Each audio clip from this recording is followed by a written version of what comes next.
Chinese spy balloon not major breach, Biden. तो देखिए दोस्तों, ये स्टेटमेंट बाइडन की तरफ से आया है। वैसे अब तक तो आपको सारी कंट्रोवर्सी पता ही चल चुकी होगी, लेकिन फिर भी हम कवर कर रहे हैं। तो हम इस बारे में सीधा सीधा बता देते हैं कि एक जो चाइना नाम का एक अच्छा खासा देश है, उसने एक बलून भेजा था। ये बलून भेजा था यूएस में। तो यूएस के जो प्रेसिडेंट है बाइडन, उनको ये बात खट गई। उनको बिल्कुल अच्छा नहीं लगा कि मेरे देश में बगैर मेरी परमिशन के इतना बड़ा बलून भेज दिया। ये बलून अच्छा खासा बलून था, असल में कोई बलून नहीं था ये। अच्छा एक उन्होंने, ऐसा पूरी दुनिया को लग रहा है कि उन्होंने वो कहते हैं ना, चापलूसी करने के लिए भेजा था। लेकिन जब चाइना से पूछा गया तो चाइना ने ये कहा कि हमने तो वेदर की रिपोर्ट ले रहे थे। अगर वेदर की रिपोर्ट ले रहे थे तो जो ऑथराइज परमिशन वगैरह है, उन्होंने कोई परमिशन नहीं दी। बगैर परमिशन के उन्होंने दूसरे घर में इतना बड़ा बलून फेंक मारा। तो जो घर का मालिक था उसकी जान पे आ गई। उसने कहा तोड़ दूंगा फोड़ दूंगा। तो उसने, जो प्रेसिडेंट है वहाँ के, जो है बाइडन जी, उन्होंने सही में फोड़ दिया।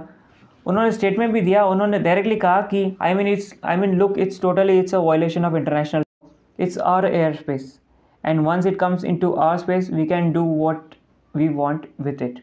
उन्होंने सीधा सीधा स्टेटमेंट दिया बाइडन जी ने कि ये देखिए सीधी सी बात है, इंटरनेशनल लॉज के वायलेशन है, क्योंकि बगैर किसी ऑथराइज परमिशन के 200 फुट लंबा, मतलब 200 फुट टॉल, इतना बड़ा था वो, 61 मीटर कह सकते हैं, इतना बड़ा बलून था जो चाइना ने इधर भेजा, वो भी बगैर किसी परमिशन के। अब उसके अंदर क्या इलेक्ट्रॉनिक इक्विपमेंट्स लगे थे वो हमें कुछ भी नहीं पता, लेकिन ये एक तरह से इलीगल चीज़ थी जो चाइना ने की। और चाइना इन सब चीज़ों में कोई नया नहीं है, हमेशा ये नौटंकी उनकी चलती रहती है, क्या पता कौन सी मान्यताओं के साथ जी रहे हैं। तो चलिए वो दूसरी बात है।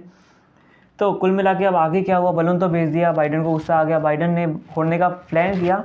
तो बाइडन जी ने यूएस मिलिट्री को ऑर्डर्स दे दिए कि बलून को जल्द से जल्द फोड़ा जाए। यूएस मिलिट्री बेचारी टेंशन में आ गई, क्योंकि अगर बलून, इतने बड़े बलून को फोड़ा जाए तो जब नीचे गिरेगा बलून तो उसके अंदर जो इक्विपमेंट्स वगैरह, जो भी कोई भारी भरकम होगी, वो नॉर्मल पब्लिक के ऊपर गिर जाएगी।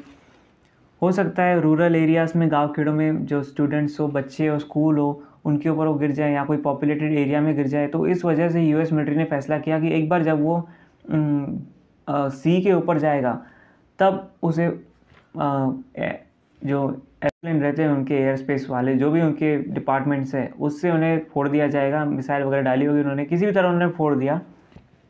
तो कैसे फोड़ा, जब वो 200 फुट बलून अटलांटिक ओशन के ऊपर गया तब उस बलून को फोड़ दिया गया और फिर वो नीचे गिर गया पानी में, और फिर वहाँ से उन पार्ट्स वगैरह रिकवर किए गए।